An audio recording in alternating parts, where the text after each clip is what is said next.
Everybody, welcome to Visual Communication and Media. My name is Adam Rozeski. It's a pleasure to see each and every one of you. I hope everybody's having a great weekend. Hope everybody's having a good start. Got a lot of your messages and everything. Go ahead and check. I've followed up with everything. I'll be doing the makeup grades tomorrow for anybody that updated their week 1 assignments, and then anything else I can knock out, I'm going to try my best tomorrow as well. Should happen by the evening if possible. Other than that, let's get into it this week. Let's get started, and let's talk about what we're focusing on for the weekend and everything, and tying into our perceptual communication, as we talked a lot about cognitive experiences and also cultural elements that tie into perception. We have to realize that a lot of times there's responses that are gathered from visuals that trigger our stimuli. And so, sorry, cat in the way. Anyway, we have to notice that there's a lot of visuals that are really tied to our emotions, and emotions and ethics are really triggered by a lot of sensory and perceptual visuals. So we're going to see a lot of the emotional responses as we kind of move through this in more ways than one.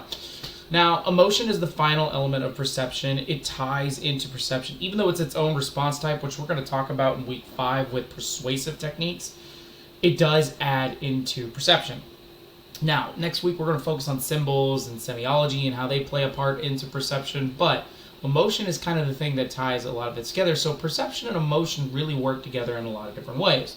Much like culture, emotion plays a large role in shaping our perceptions. Color affects emotion, as we noticed in sensory responses, but it triggers even further based upon our visual presence. And emotional perceptions are also shaped visually through color, lighting, persuasive images, and so much more.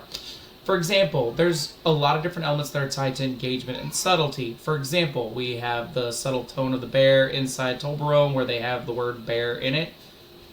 We also had the engagement tied into the emotional aspect of it, which focuses on different areas about trying to trigger emotions, like the sad dog and the puppy form right there. Now, when we deal with emotions and color, it's really important that visual perceptions shape our persuasion and everything. Sorry, this is my son. I apologize. Carson, you can say hi to the class. Say hi. You want to say hi? Good job.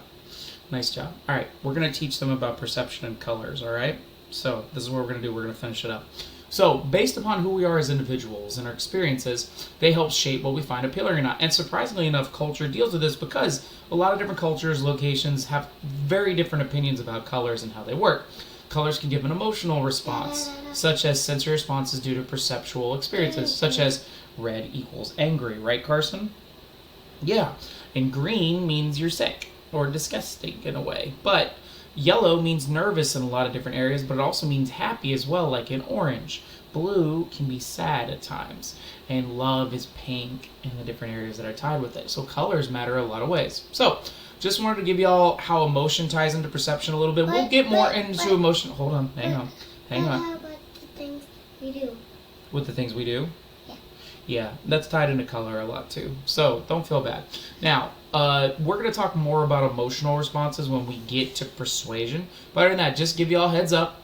Your discussion posts are due by the end of night tonight for your reply posts. And then your live lecture and your written assignments, and analytical presentations are due tomorrow night. So please make sure if you have any questions, comments, concerns, if you're worried about anything, please let me know. Other than that, be safe, have fun, enjoy. Thanks for being awesome. Carson, can you say bye-bye? Bye-bye. Good job. So, and we'll see y'all later for Monday. And I'll have your lecture link posted tomorrow, so that'd be great. Have a good one. Enjoy.